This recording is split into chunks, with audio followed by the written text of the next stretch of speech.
Dans la ville d'Assigna, tout le monde connaissait Alex. Du moins, c'est ce qu'il pensait. Un homme discret, toujours bien habillé, chemise repassée, parfum discret.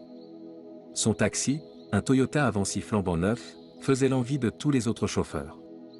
Mais ce que personne ne savait, c'est qu'Alex n'était pas vraiment un taximan. Il n'avait jamais fait la queue à la gare. Il ne prenait pas de clients normaux. Il avait postulé, il y a quelques mois, pour un poste bien particulier, transporter des enfants à l'école, chaque matin et soir. Il avait lui-même proposé ses services à plusieurs parents du quartier résidentiel de Rivea. Je peux venir chercher vos enfants, les déposer à l'école et les ramener chaque jour. À l'heure, en sécurité, dans une voiture climatisée. Avec son allure calme, ses bonnes manières, et sa voiture propre, il gagna vite la confiance des familles. En 2 semaines, il avait déjà 8 enfants à sa charge. Mais dans ce groupe, il y avait une petite fille qui allait changer le cours de sa mission, Léa. Léa avait 10 ans. Élève en classe de CM2, douce, joyeuse, toujours avec son cartable rose et ses tresses bien faites. Elle vivait avec sa mère, une infirmière souvent de garde, et son petit frère de 4 ans. Le père était parti depuis longtemps.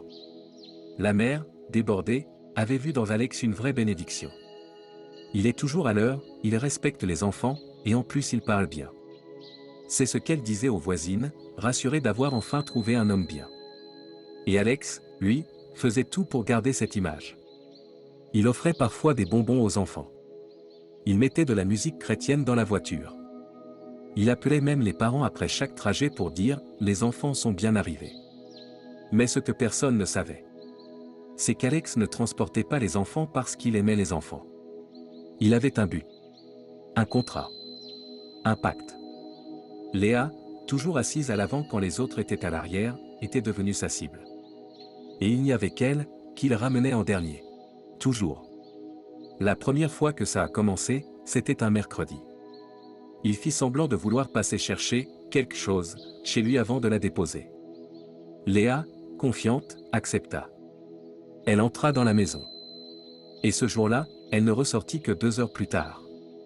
Ce jour-là, Léa ne dit rien à sa mère. Elle rentra plus fatiguée que d'habitude. Un peu pâle, un peu distante. Mais quand sa mère demanda « Tout va bien, ma chérie ?» Elle hocha la tête. « Oui maman. » Parce qu'Alex lui avait dit, d'un ton glacial. « Si tu parles, ta mère mourra en dormant. » Et Léa, 10 ans, crut chaque mot. Alors elle se tut. Mais ce qu'elle ignorait, c'est que chaque fois qu'il abusait d'elle, il collectait quelque chose. Pas juste du plaisir tordu, non. Mais une énergie, une essence, quelque chose qu'il appelait l'éclat d'innocence. C'était le prix du pacte. Son maître spirituel lui avait dit. Chaque trimestre, tu m'amèneras l'essence pure d'une vierge. Pas une femme. Une enfant. Plus elle t'aime, plus le sacrifice est fort. Et Léa l'aimait. Parce qu'il faisait semblant de s'intéresser à elle. Parce qu'il la regardait quand sa mère était trop occupée. Parce qu'il lui disait qu'elle était spéciale. Mais à mesure que les semaines passaient, Léa changeait. Elle faisait des cauchemars terrifiants. Elle pleurait sans raison. Elle saignait parfois sans être blessée. Elle évitait la lumière, priait à voix basse, murmurait des choses en dormant. Et surtout, elle ne voulait plus jamais monter dans aucun autre taxi.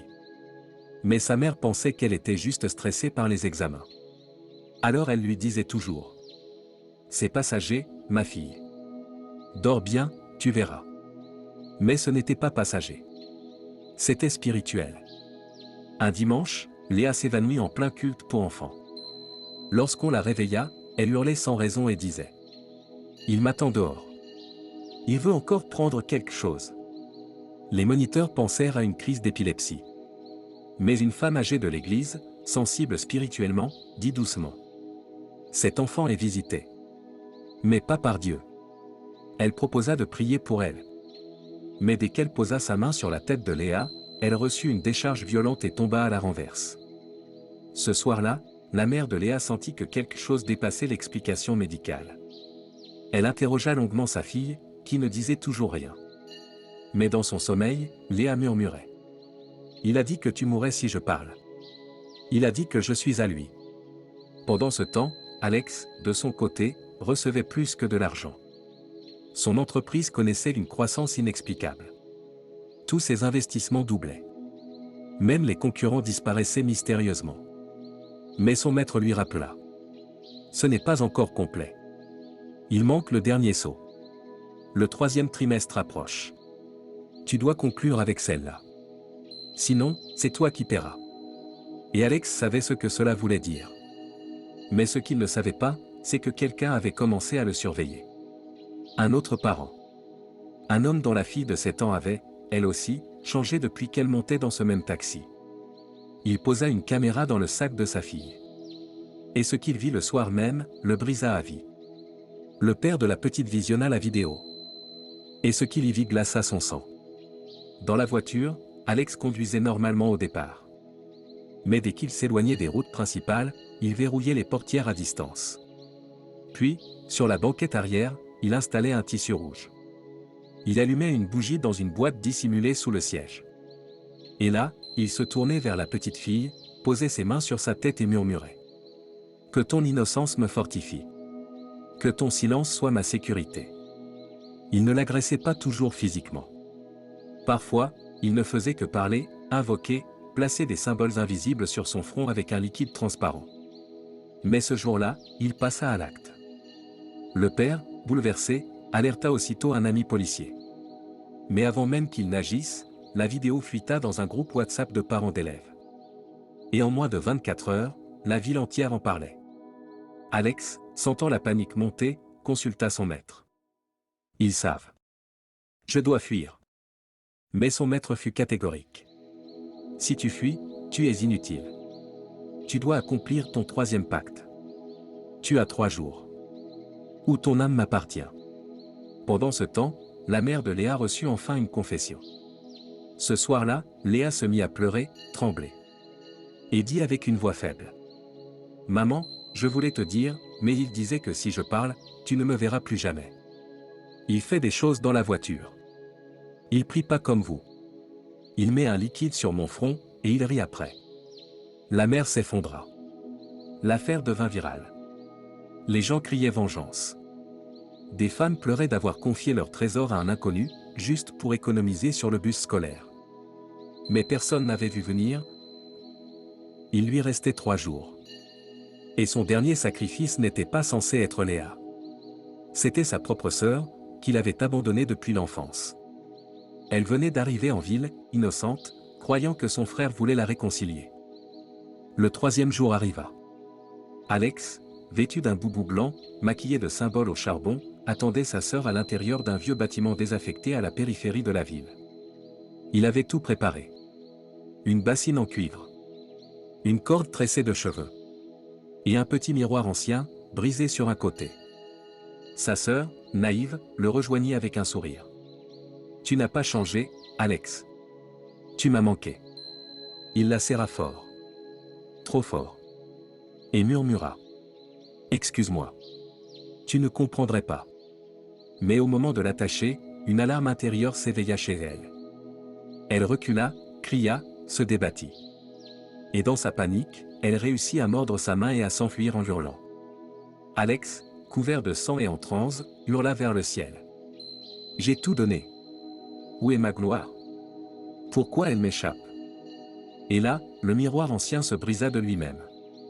Une voix effrayante, mais glaciale, résonna dans la pièce vide. « Tu n'as pas livré le dernier pacte. Tu ne vaux plus rien.